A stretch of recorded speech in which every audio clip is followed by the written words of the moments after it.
야고보서 5장 7절 말씀.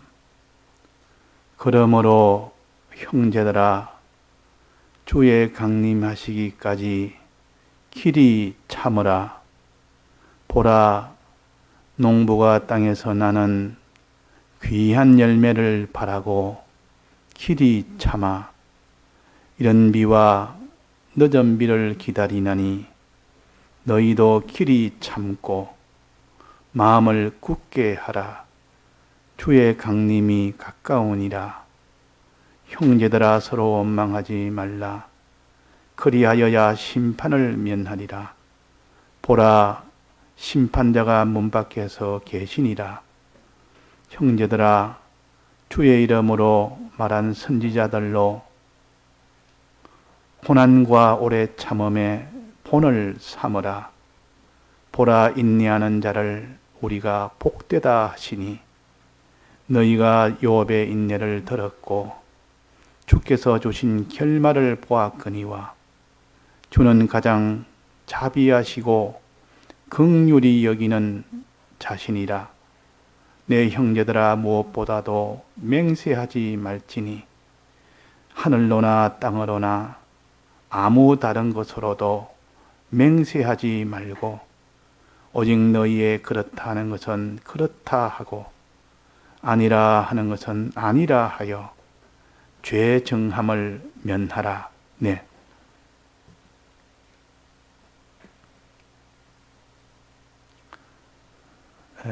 뒤에 방충망을 닫으시죠.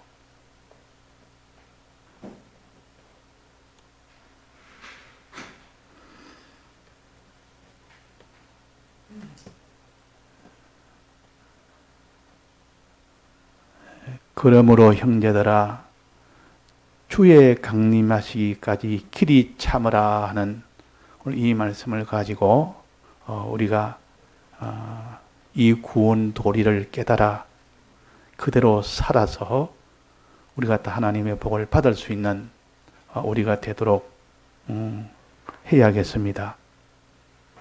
자, 형제들 하는 것은 믿음 안에서 주 안에서 우리가 다 형제라.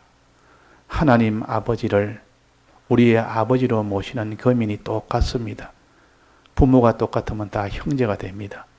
우리는 하나님을 우리의 아버지로 삼고 그 아버지로 삼은 자들은 다 형제가 됩니다. 그래서 우리는 이런 형제들아 하나님을 우리의 아버지로 삼고 우리의 제일 맏형이 되는 예수 그리스도를 우리의 제 맏형으로 삼아서 이렇게 관계를 가진 너희들아 그 말입니다. 주의 강림하시기까지 길이 참으라.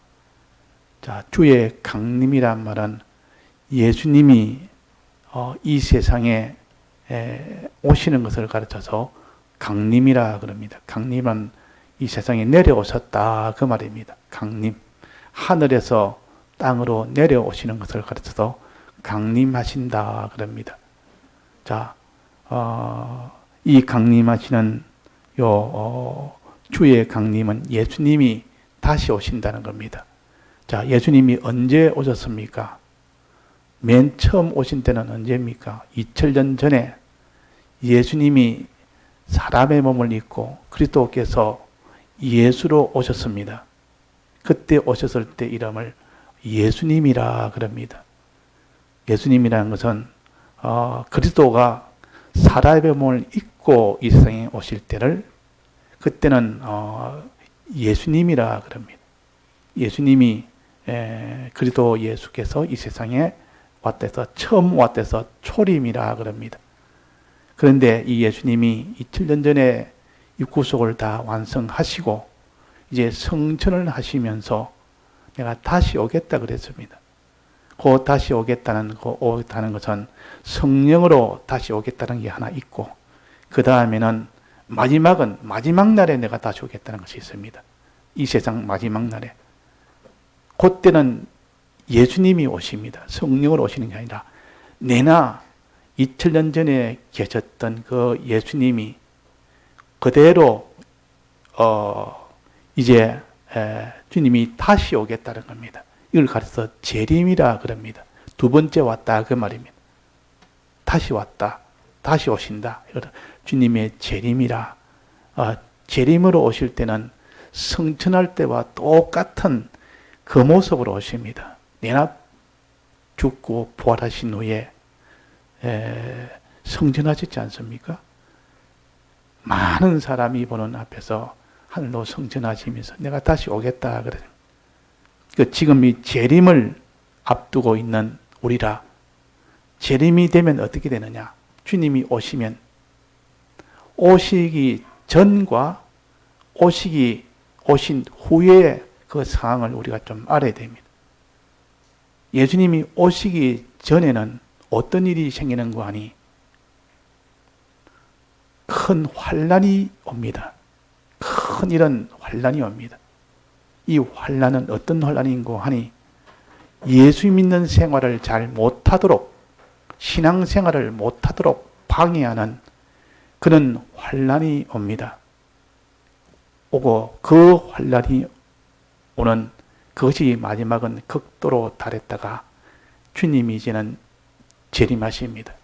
오시고 난 뒤에는 어떻게 되느냐? 다 죽고 부활하고 난 뒤에, 우리 믿는 사람이 다 죽고 부활하고 난 뒤에 그 예수님이 이제는 심판을 하십니다. 그걸 가르쳐 그리스도의 심판이라 그럽니다. 그러니까 재림하시고 곧 이제 우리가 다 다시 죽고 부활하고 난 뒤에 그리스도 심판으로 들어갑니다. 그 전에는 어떻다 했습니까? 큰 환란이 온다 했습니다. 재림하기 전에는 환란으로 오신다. 환란이 가득한데 이 환란은 믿는 사람들이 예수 믿는 생활을 못하도록 미혹으로 환란하고 큰 핍박으로 환란합니다.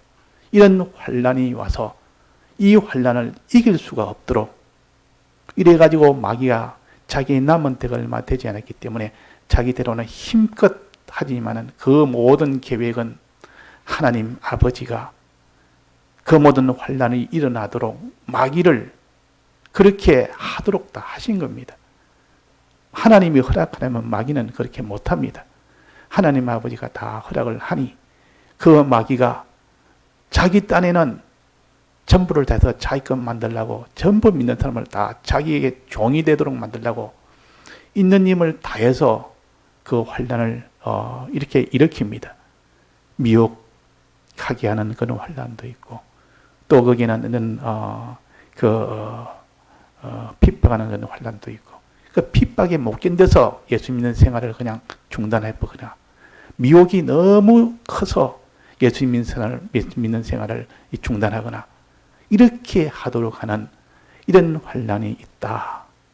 그 환란은 언제부터 시작되느냐? 언제부터 환란이 시작되겠습니까? 예수님이 이제 이 세상에 오셔서 성천하고 난 뒤에 그때부터 예수님 오시기까지 그 기간이 전체가 다 환란의 기간입니다. 즉 예수 믿는 이 도를 우리에게 주시고 예수 믿는 이 진리를 주시고서 얼마든지 예수를 다 믿게 해놓고 한쪽에서는 또 믿지 못하게 하는 이런 환란의 역사가 일어납니다. 이걸 불심판이라 그럽니다. 불심판.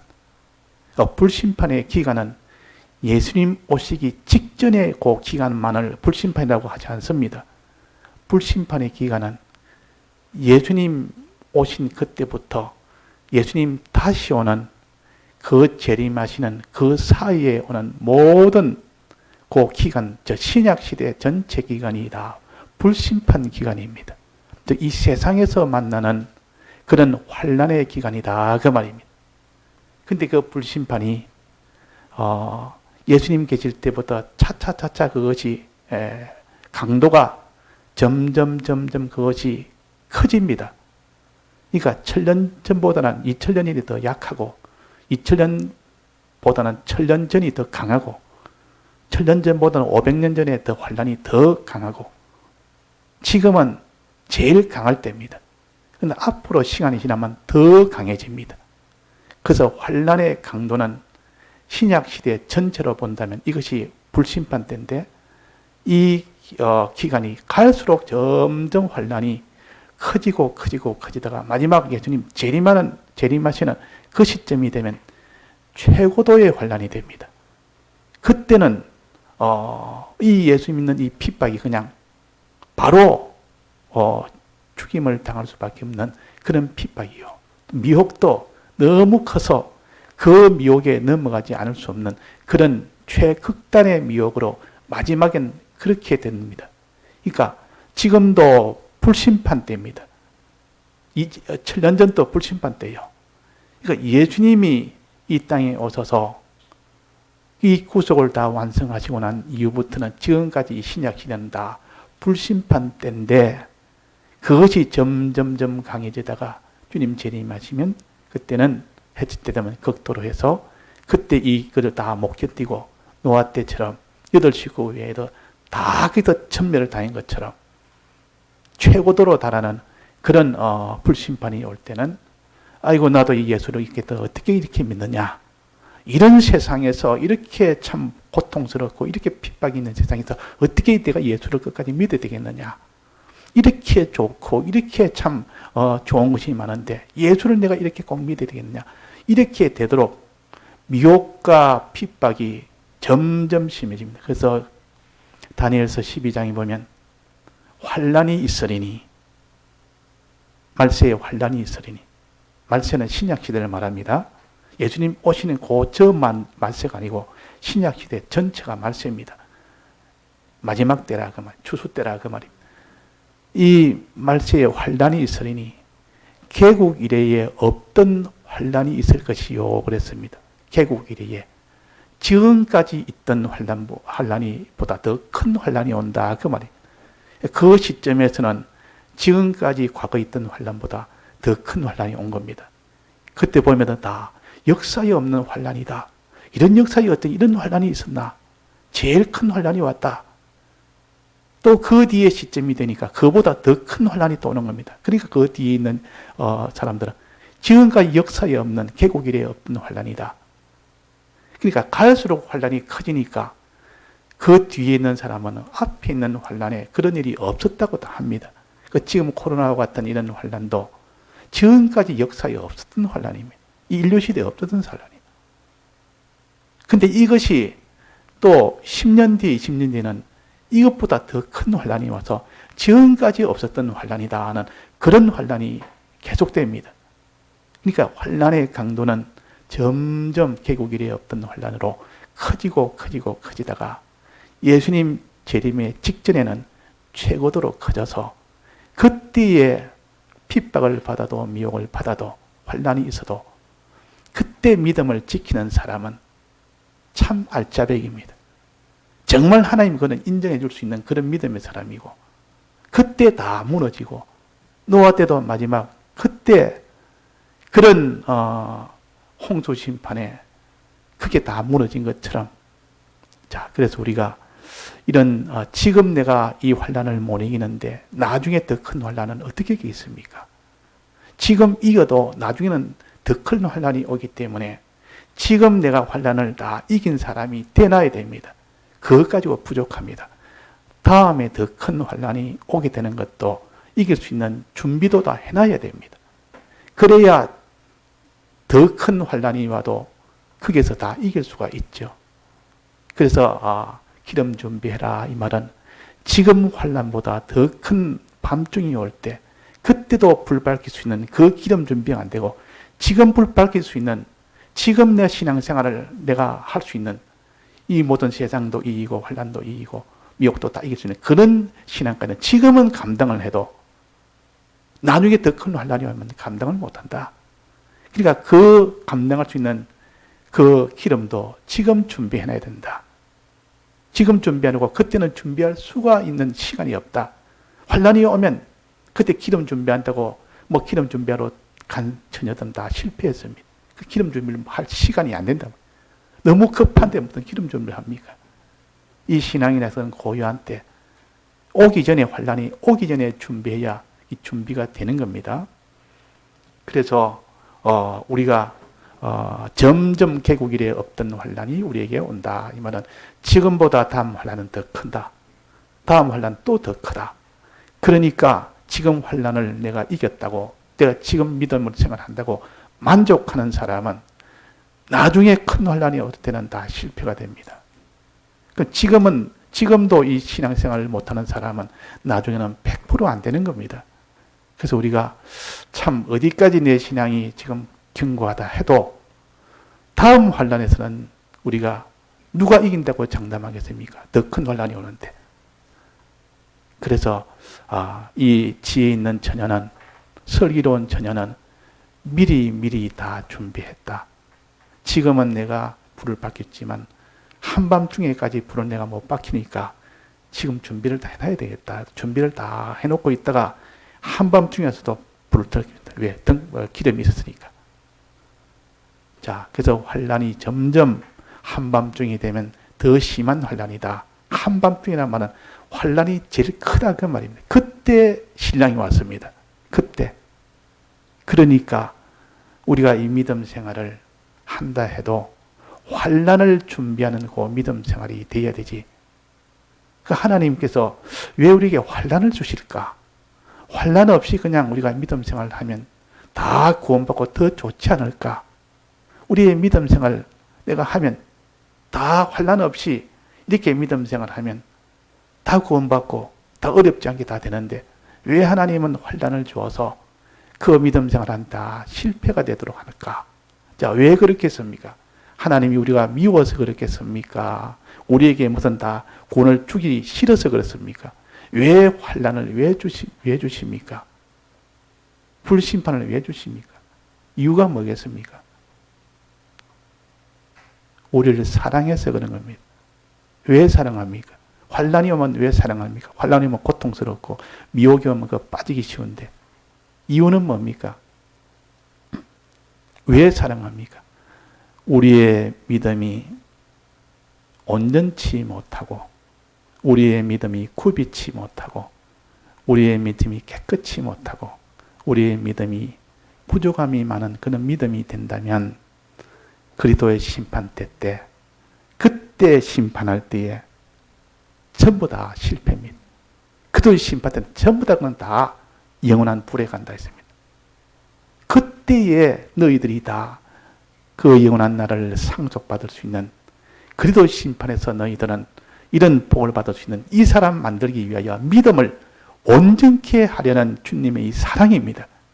우리의 믿음을 온전케 하려고 환란이 오면 우리의 믿음이 온전하게 됩니다. 그런데 믿음의 시련이 인내를 만들어내는 줄 너희가 알미라. 인내로 인하여 너희가 온전하고 구비하여 부족함이 없게 하려 함이라 그랬습니다. 야고보서 1장에. 그러니까 왜 믿음을 주느냐? 왜 시련을 주느냐? 왜 이런 시험을 주느냐? 하나님이 주시는 이 환난은 시험이요 시련이요. 시험이라는 것은 학생을 더 잘하기 위해서 시험을 치게 하는 것이지 골탕미 위해서 시험 치게 하는 게 아니지 않습니까? 시련이라는 것도 금을 불에 굽는 것은 금을 그냥 다 고통스럽게 만들게 하기 위해서가 아니고 깨끗한 금을 만들기, 정금을 만들기 위해서 그렇게 하는 겁니다. 그러니까 이 모든 환난이라는 것은, 어려움이라는 것은 우리의 믿음을 온전케 하기 위하여, 굽있게 하기 위하여, 우리의 믿음을 부족함이 없는 그런 믿음이 되게 해서 마지막 그리스도의 심판대에서 잘했다 하고 거기서 상을 줄 수 있고 복을 받을 수 있는 그 사람 만들기 위한 주님의 사랑 때문에 이런 환난을 주십니다. 우리가 환난을 오해하면 안 됩니다.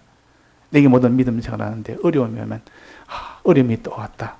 또 마음에 또 불평이 되고 원망이 되고 슬픔이 되고 낭망이 되고 그러지 말고 어떤지 우리가 이것은 우리를 사랑하여 온전한 믿음이 되도록 이거는 시련이다. 믿음을 깨끗게 하기 위한 불에 태우는 시련이다. 연단이다. 우리의 믿음을 온전케 하기 위해서, 굽이게 하기 위해서, 부족함이 없는 믿음이 되도록 하기 위해서 그날에 큰 복을 받도록 하는 그 믿음을 만들어 주기 위해서 하나님 우리를 사랑해서 주신 이런 환난이요, 이런 핍박이요, 이런 미혹이다. 자, 이것을 우리가 붙잡아야 돼. 이걸 못 붙잡으면 아예 환난은 만날 때부터 실패가 됩니다. 환난은 아예 네가 없어야 될, 안 만났으면 좋겠다. 이 환난이 없었으면 좋겠다. 이 하는 그런 마음이 들어버리면 막 그냥 그 환난이 다 실패가 돼버립니다. 그래서 여기에 강림하시기까지 길이 참아라. 그 환난을 길이 참아라 그 말입니다. 주의 강림이 했다면 많은 핍박이 오고 많은 이런 불심판이 올 때 그걸 길이 참아라. 인내해라 그 말이에요. 길이 참단 말은 인내한다는 말 아닙니까? 인내한다는 말은 우리 신앙적으로 해석을 한다면 믿음 생활을 계속하는 겁니다. 믿음 생활을 계속해라. 어려움이 와도 믿음 생활을 거기서 딱 중단하지 말고 퇴보하지 말고 믿음 생활을 계속해라. 이게 인내입니다. 오래 길이 참는다. 인내한다. 오래 참다. 인내요. 그래 믿음 계속, 신앙생활 계속 이렇게 딱 이거를 딱 외워버리면 좋습니다. 이거 딱 정해서 이 단어 해석을 믿음을 계속하는 것이 인내다. 우리의 믿음 생활이 계속 그냥 참고 뭐 이것도 참고 저것도 참고 참는다고 인내가 아니고 믿음 생활을 계속하는 것이 인내다. 환난이 와도 미혹이 와도 미혹에 거기에 삼키지 아니하고 믿음 생활을 계속하고 또 핍박이 와도 핍박 때문에 그것 때문에 믿음 생활을 중단하지 않고 계속하고 다니엘은 또 세 친구는 그런 환난이 왔습니다. 사자굴이라는 환난도 왔고 기도 계속 하려니까 사자굴에 집어넣는다는 그런 환난이 왔고 또 이 세 친구에게는 우상 숭배 안 한다고 하니까 그게 풀무불이라는 그 환난이 왔습니다. 와도 그게 계속했습니다. 우상 숭배 나는 계속 안 하겠다. 우상 숭배 안 하는 이 신앙을 계속했습니다. 또 다니엘은 기도하는 일을 환난이 와도 계속했습니다. 이것을 인내라 그럽니다. 그래서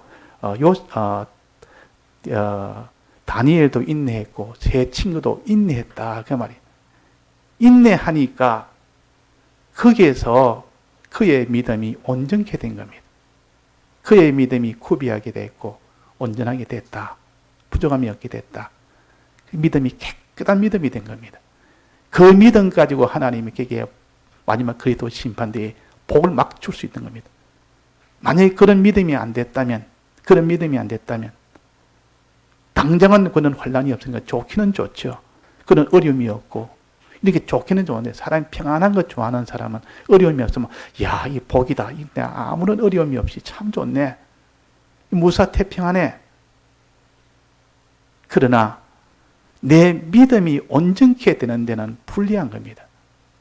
그래서 내 믿음이 온전케 되려면 어려움이 와야 되고 그 어려움으로 시련을 받아서 내 믿음이 깨끗하게 이렇게 온전하게 되어야 되니까 그걸 깨닫는 사람, 시련은 환난은 오는 것이 좋다. 오면 반갑고 오면 좋아하고 오면 기뻐하고 안 오면 섭섭하고 오기를 기다리고 환난을 통하여 다 구원을 얻는다 그랬습니다. 6월절 환난도 그 10가지 재앙, 그 재앙을 통해서 이스라엘 백성이 구원을 얻은 겁니다. 재앙을 통해서. 재앙이 없으면 구원을 못 받습니다. 그러니까 환난을 통해서 구원을 얻는 겁니다. 그래서 당장의 이 환난은 우리에게 고통스러우니까 사람들이 이 좀 어려운 형편이 내게 좀 지나갔으면, 피해갔으면, 이 형편이 좀 내게 이제는 좀 만나지 않았으면 해도 하나님은 우리를 사랑하기 때문에 그래서 어릴 적 고생 참 자기한테 큰 보배라는 것이 뭐 이치로 보면 같은 겁니다. 어릴 때 고생하는 거 다 싫어하죠. 어릴 때 고생하기 싫어하는. 그런데 그 고생 가운데 자기가 그 고생에서도 스스로 홀려서 다 해결하고 견디며 나갔던 그것이 나중에 어른돼서 큰 자본이 됩니다. 큰 자본이 돼서 그 사람은 실력자가 됩니다. 근데 어릴 때부터 아무런 고생 없이 호의호식하며 이렇게 참 온실에서 이렇게 화보 속에 자라듯 그렇게 자라나면 아무 일을 못합니다. 어디 일을 생겨도 일을 해결을 못하는 겁니다. 실력이 없으니까. 대반에 낭망하고, 대반에 원망하고, 대반에 그것 때문에 슬퍼하고, 대반에 그것 때문에 원망하고, 이래 보니까, 그러니까 실력이라는 것은 자기가 그런 어려운 환경에 많이 이렇게 경험을 하다 보면 그런 것은 아무것도 아니다. 아무것도 아니라. 그래서 어릴 적 고생 사서 한다. 이 말은 이렇게 우리에게 이런 환난을 주시는 이 하나님의 이 역사는 우리를 사랑해서 우리의 믿음을 깨끗게 하기 위한 믿음의 실현을 위하여 인내를 이루고 인내를 통해서 비로소 온전한 그런 믿음이 되도록 하는 겁니다. 자, 그래서 우리가 주의 강림하시기까지, 주님의 재림 때까지는 환난이 계속되는 이런 시기입니다. 신약 시대 전체는, 말세는 환난이 계속되는 불심판 때입니다. 불심판 때.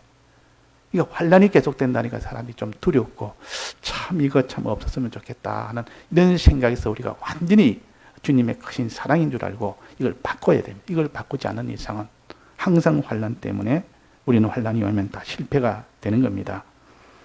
자, 예를 하나 듭니다. 여기에 비유로 예를 듭니다. 보라, 농부가 땅에서 나는 귀한 열매를 바라고 길이 참아 이른 비와 늦은 비를 기다리나니.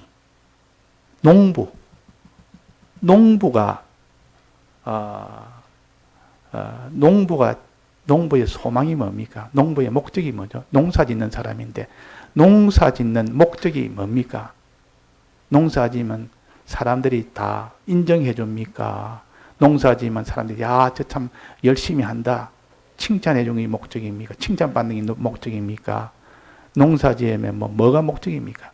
오직 열매입니다. 농사 지어서 열매 얻는 그게 목적이지.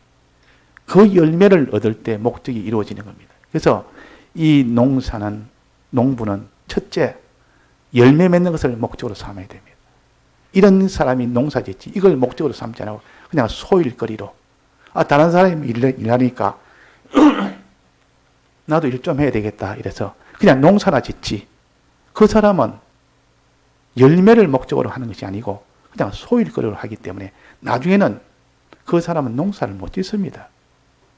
농사라는 것은 반드시 열매를 바라는 것이, 이것이 목적입니다. 우리도 농부처럼 우리는 열매를 바라야 됩니다. 열매를 바라야 됩니다. 우리의 열매는 뭡니까? 우리 믿는 사람의 열매는 뭡니까? 생명 열매. 생명 열매를 주어 먹게 하리라. 열매는 생명입니다. 생명이란 열매를 우리가 얻기 위해서, 생명이 뭔데? 생명은 하나님과 연결하는 것이요. 하나님과 하나 되는 것이요. 다시 말해서 하나님의 아들 되는 것이요. 하나님과 하나 되면 하나님의 아들 되는 거 아닙니까? 하나님의 아들 되면 하나님의 유업을 받습니다. 야곱은 에서와 달라 장자의 명분과 장자의 유업을 바라고 항상 그것을 제일 바랬고, 에서는 그렇지 않았습니다. 유업 그런 걸 바라지 않았습니다. 장자의 명분 그런 거 내게 무슨 유익하냐? 땅의 것만 바랬지. 그래서 이 농부는 귀한 열매를 바라고, 우리 믿는 사람은 하나님과 연결되는 그 생명 과실을, 생명 열매를 바라고 하나님의 자녀가 되고 하나님의 유업을 받는 이런 자가 되기를 소망하는 것, 이걸 바라는 사람, 이런 사람이 되어야 된다 하는 것을 여기에 가르칩니다. 우리의 소망이 항상 둘로 나누어졌습니다. 하나는 땅에 있는 소망, 하나는 하늘에 있는 소망. 땅에 있는 소망은 하늘에 있는 소망을 이루기 위해서 하나님이 주신 이용물이요, 하나의 자본이요, 하나의 재료입니다. 그런데 하늘의 소망은 상관없고 재료만 많이 모아놓고 이용물만 많이 모아놓고 만들지는 않습니다. 그것이 자기의 목적이라 생각해서. 그렇다면 제품은 하나도 못 만듭니다. 그러니까 이 땅의 것을 우리가 다 버릴 것은 아니고 하늘의 것을 이루기 위한 하나의 재료요, 이용물이요. 근데 이용물로 상관하지 않고 자기의 목적으로 삼아버린 사람은 그것 가지고 하나도 그 목적을 이루지를 못합니다. 그래서 우리는 우리의 목적은 뭡니까? 귀한 열매. 농부도 귀한 열매, 우리도 귀한 열매. 어떤 귀한 열매입니까? 생명의 열매, 생명과실. 하나님과 연결되는 것, 하나님과 하나 되는 것. 하나님의 아들 되어 하나님의 아들로서의 유업을 다 받는 것. 이것이 우리의 목적이 되어야 됩니다. 자, 어느 것이 큽니까? 하나님의 아들 되고 하나님의 유업되는, 유업받는 이것이 큽니까? 이 땅에 있는 무엇을 얻어서 큰 이런 소유를 가지고 이런 지위도 가지고 권세도 가지고 영광도 가지고 그게 큽니까? 하늘에 있는 지위, 권세, 소유, 영광이 큽니까? 더 크다가 하늘에 더 큽니다. 그래서 이걸 알고 이거를 바라고 이걸 소망하는 이 신앙이 되라. 어떤 어려움이 있어도 이 신앙은, 이 소망은 버리지 말아라.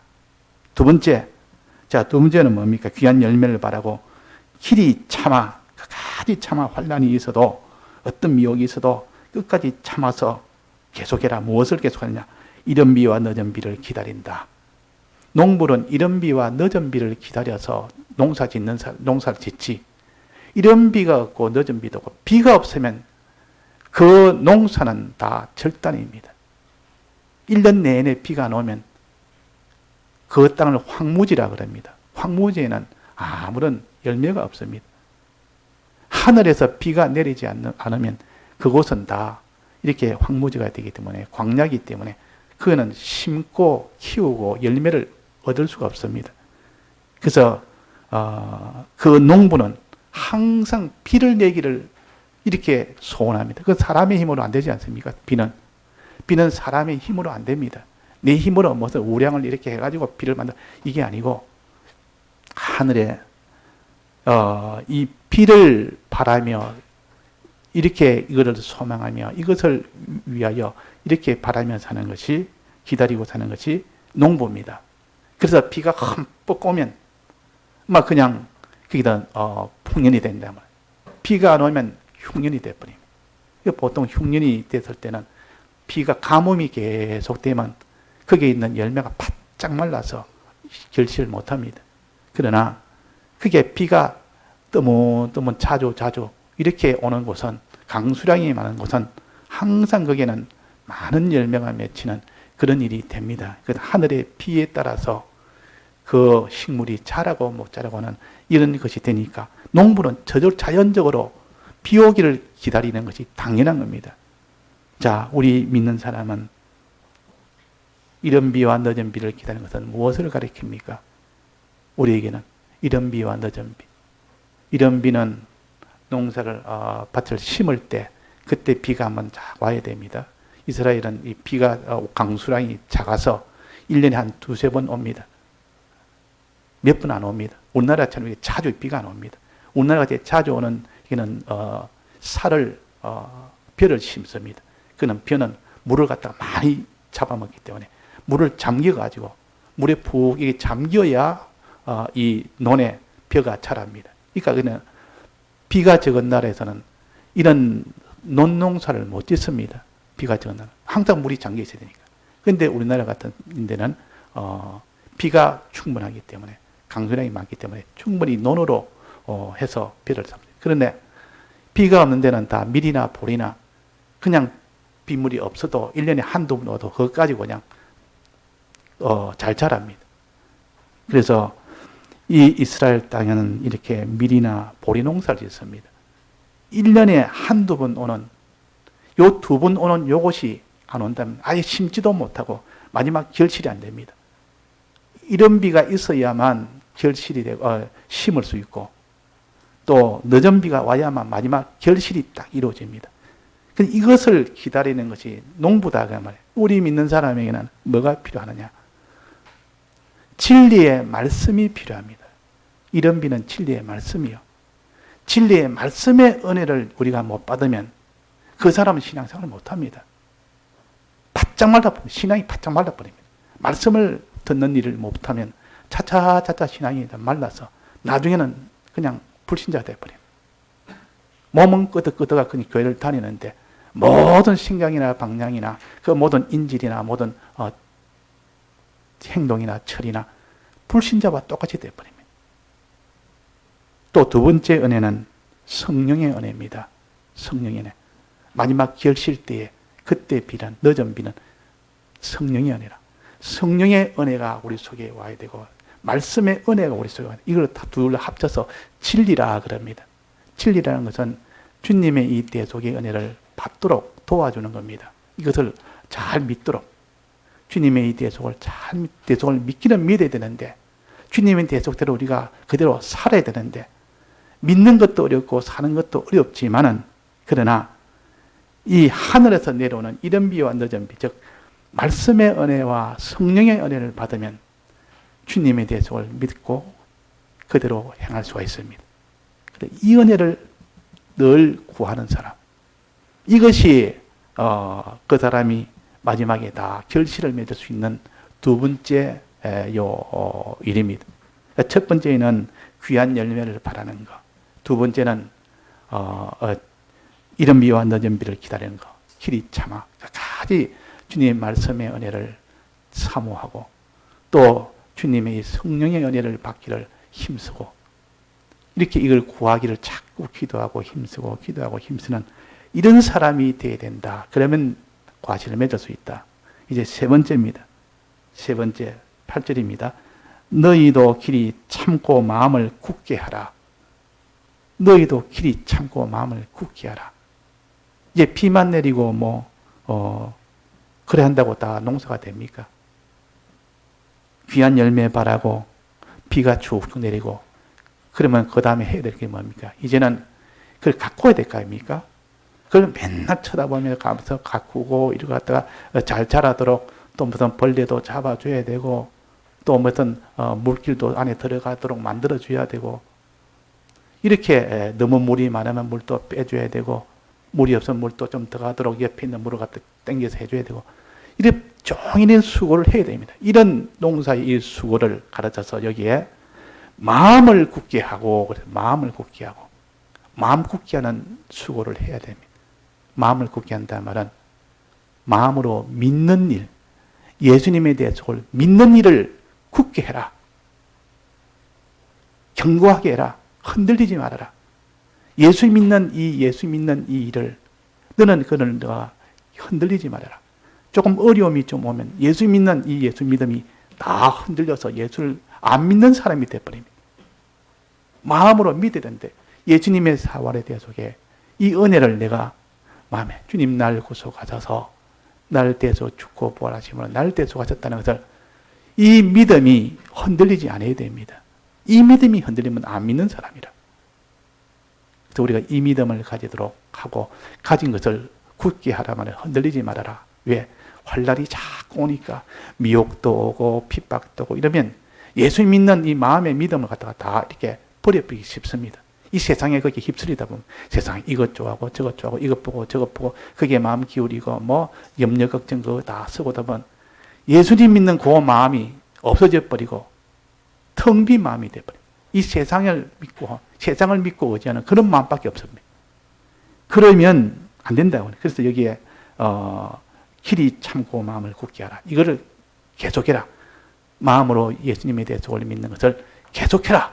이걸 계속해라. 도움을 받아서 말씀과 성령의 도움을 받아서 그 자꾸 도움을 받으면 예수님에 대해서 믿는 이것을 계속할 수가 있습니다. 근데 이 말씀과 성령의 도움을 받지 못하면 예수 믿는 마음이 다 흐려져 버립니다. 조금만 어려움이 와도 조금만 미혹이 와도 그냥 예수 믿는 마음은 다 온데간 데 없어져 버립니다. 이걸 갖다가 굳게 하라. 흔들리지 않게 해라. 중단되지 않게 해라. 견고하게 해라. 그 말이에요. 길이 참아라. 그런 환난이 와도 길이 참아라. 계속해라. 주의 강림이 가까우시라. 그 다음에 네 번째입니다. 형제들아 서로 원망하지 말라. 어떤 일을 해야 되느냐. 예수 믿는 예수님의 대속을 믿는 요는 일을 하고 또 하나는 예수 믿는 요 일을 행하는 일을 해야 됩니다. 예수님의 대속을 믿기만 믿고 행하지 않으면 그 믿음이 온전치 못한 믿음입니다. 행해야 됩니다. 행한다 말은 순종한다 그 말이에요. 예수님의 대속을 믿고 예수님의 대속을 행하는 겁니다. 예수님의 대속을 믿고 예수님의 대속을 행하는 거. 이거 순종하는 겁니다. 순종해. 하나님 시킨 대로 순종을 해라. 몸으로 순종해라. 마음으로 믿었으면 이제 몸으로 순종해라. 자, 순종은 어떻게 하는 거? 주님의 대속을 몸으로 순종하려면 어떻게 하면 됩니까? 요거 모르면 안 됩니다. 순종해야 노아때야 방주 만들면 되지. 방주 만든 게 순종이 돼. 함 시킨 대로 풀려. 그거는 알겠는데 지금 우리에게는 순종은 무엇을 순종해야 되는데 믿는 것은 알겠는데 주님에 대해서 마음에 믿는 것은 알겠는데 몸으로 순종해라. 하나님 시킨 대로 순종해라. 뭘 시키는지 뭘 순종해야 되는지 이걸 모르니까 이것저것 갖다 붙여가지고 자, 뭘 순종해야 됩니까? 하나님 사랑, 이웃 사랑해라. 그 말이에요. 주님에 대해서 너는 끝까지 잊고 사는 것이요. 그건 하나님께 순종하는 거죠. 하나님 시킨 대로 하는 것이요. 하나님 사랑하고 이웃 사랑하고 주님이 말씀하신 것. 이것이 주님이 대속을 잊고 대속대로 순종하는 겁니다. 하나님 사랑하는 일을 하고 이웃을 사랑하는 일을 해라. 이 행동을 해야 됩니다. 하나님 사랑하는 그 중심. 주님 날 대속하셨으니 나도 주님을 내가 위해 살겠습니다 하는 그런 사랑하는 그런 중심을 가지고 사람을 사랑하는 겁니다. 사람을 사랑할 때 비로소 그 열매가 맺힙니다. 사람을 사랑하는 거기까지 가야만 열매가 맺힌다 그 말이에요. 자, 사람을 사랑하는 여기에 9절에 말하기로 형제들아 서로 원망하지 말라. 이 말은 미워하지 말아라 그 말이에요. 살인하지 말아라. 사랑해라 그 말이에요. 사랑해라.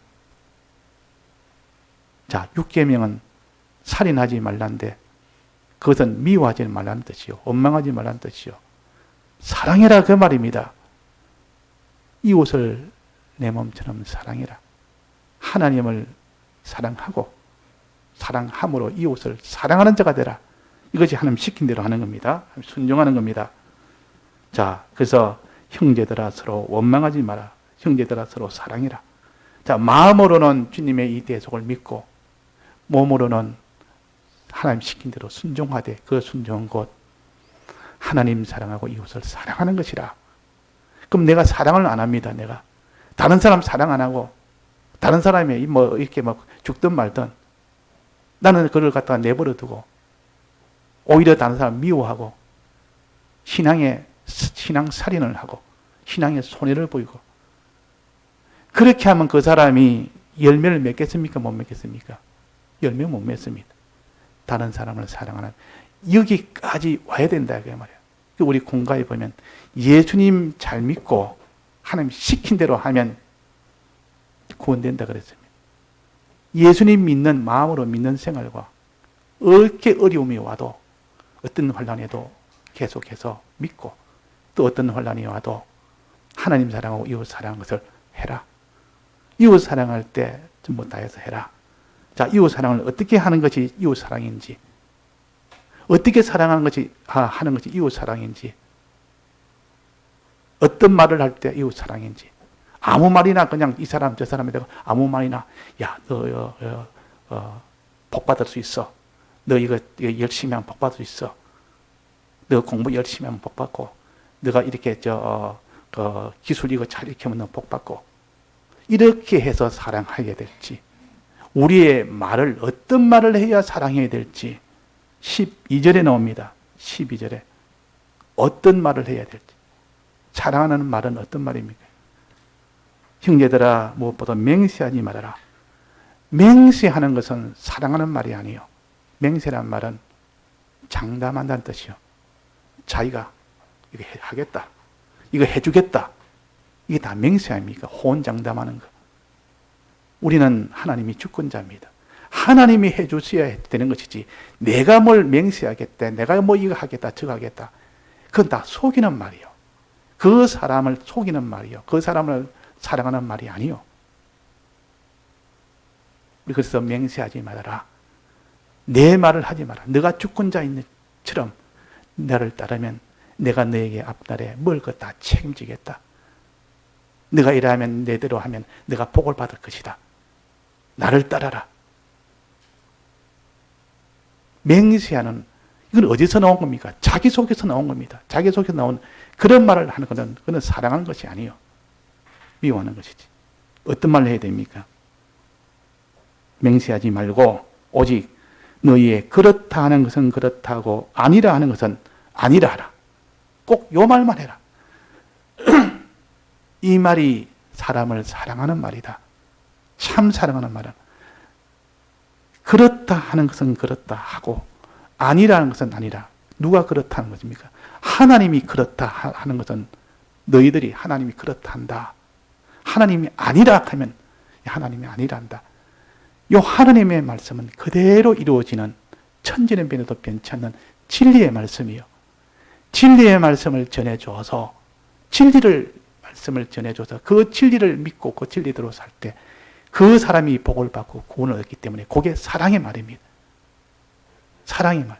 그러니까 하나님이 우리에게 알려준 이거는 그렇다, 이거는 옳다의 말이에요.